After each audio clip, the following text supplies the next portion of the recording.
महाराष्ट्र में अजान विवाद पर राज ठाकरे ने की प्रेस कॉन्फ्रेंस, कहा लाउडस्पीकर हटने तक जारी रहेगा आंदोलन। ये हमारा धार्मिक मुद्दा नहीं, सामाजिक मुद्दा है। प्रेस कॉन्फ्रेंस में राज ठाकरे ने लाउडस्पीकर से अजान न चलाने के लिए जताया आभार, कहा 90 से 92% मस्जिदों में लाउडस्पीकर से नहीं हुई सुबह की अजान। राज ठाकरे ने कहा 135 मस्जिदों में लाउडस्पीकर से की गई अजान, इन 135 मस्जिदों पर कार्रवाई की मांग की। राज ठाकरे का अल्टीमेटम, कहा लाउडस्पीकर की आवाज बढ़ी तो हनुमान चालीसा लगाई जाएगी। जब निवेदन की भाषा जब नहीं समझ में आती तब आंदोलन की भाषा शुरू हो जाती है,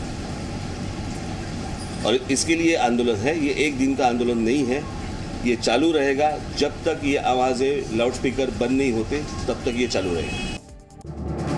नवनीत राणा की जमानत पर बोले महाराष्ट्र के पूर्व सीएम देवेंद्र फडणवीस, कहा नवनीत राणा को जमानत मिलने से उधर सरकार की मूर्खता जाहिर हुई है। मुंबई पुलिस ने एमएनएस के 250 से ज्यादा कार्यकर्ताओं को हिरासत में लिया, लाउडस्पीकर पर हनुमान चालीसा बजाने के आरोप में हिरासत में लिया गया। पीएम मोदी ने कोपेनहेगन में नॉर्वे के प्रधानमंत्री से की मुलाकात, दोनों देशों के बीच द्विपक्षीय संबंधों को मजबूत करने और विकास सहयोग को बढ़ावा देने पर चर्चा हुई। प्रधानमंत्री नरेंद्र मोदी के यूरोप दौरे का आज तीसरा और आखिरी दिन, डेनमार्क नॉर्डिक देशों के साथ अहम बैठक आज, फ्रांस में राष्ट्रपति मैक्रों से आज ही मुलाकात। सांसद नवनीत राणा और उनके पति विधायक रवि राणा को मिली जमानत, मुंबई सेशंस कोर्ट ने दिया फैसला, हनुमान चालीसा विवाद को लेकर जेल में बंद थे राणा दंपत्ति। नवनीत को 50,000 के मुचलके पर मिली जमानत, कोर्ट ने कहा दोबारा ऐसी गलती की तो जमानत होगी रद्द। 11 दिन जेल में रहने के बाद नवनीत राणा को मिली जमानत। कोर्ट ने कुछ शर्तों पर दी राणा दंपत्ति को बेल, दोनों को पुलिस को देना होगा मोबाइल नंबर, जांच में करना होगा सहयोग, मीडिया से भी नहीं कर सकेंगे बात। अमरावती सांसद नवनीत राणा के घर निरीक्षण करने पहुंची बीएमसी की टीम, अवैध निर्माण का हो रहा है निरीक्षण। राणा दंपत्ति को जमानत मिलने के बाद उनके घर पर कार्यकर्ताओं का जमावड़ा, घर के बाहर समर्थकों ने की नारेबाजी।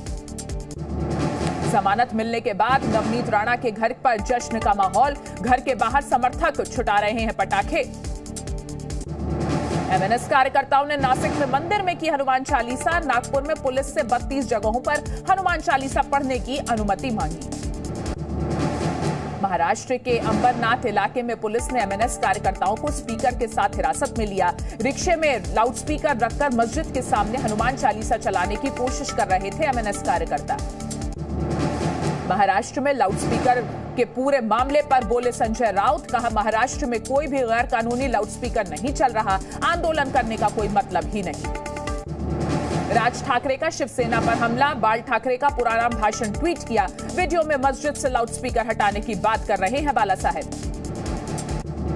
मुंबई पुलिस का राज ठाकरे को नोटिस, धारा 149 के तहत मुंबई पुलिस का नोटिस, राज ठाकरे ने एमएनएस समर्थकों को चालीसा पाठ का दिया था निर्देश। राज ठाकरे के घर के बाहर सुरक्षा बढ़ी, सूत्रों के मुताबिक राज ठाकरे से मिलने आने वाले हर कार्यकर्ता को पुलिस हिरासत मिलेगी।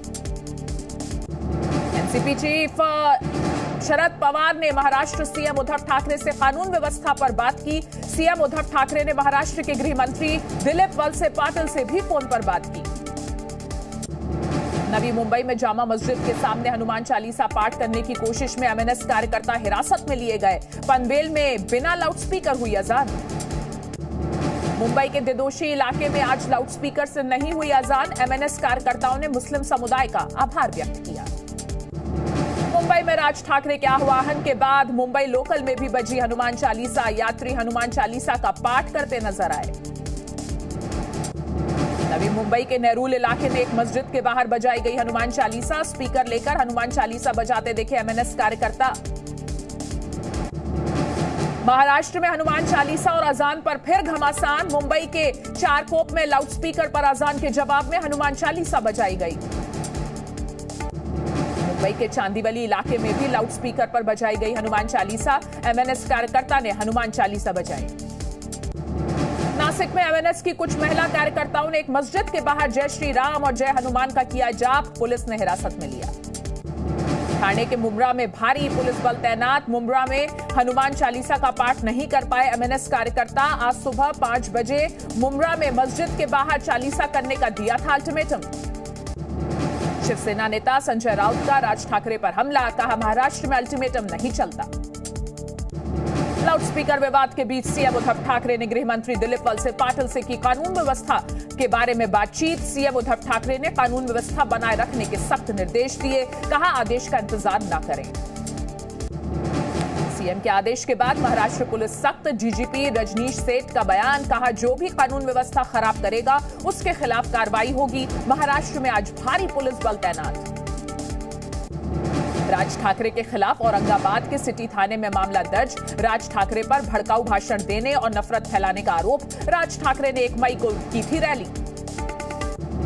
5 जून को अयोध्या जाएंगे एमएनएस अध्यक्ष राज ठाकरे। अयोध्या में रामलला के करेंगे दर्शन। सरयू नदी के किनारे आरती में भी होंगे शामिल।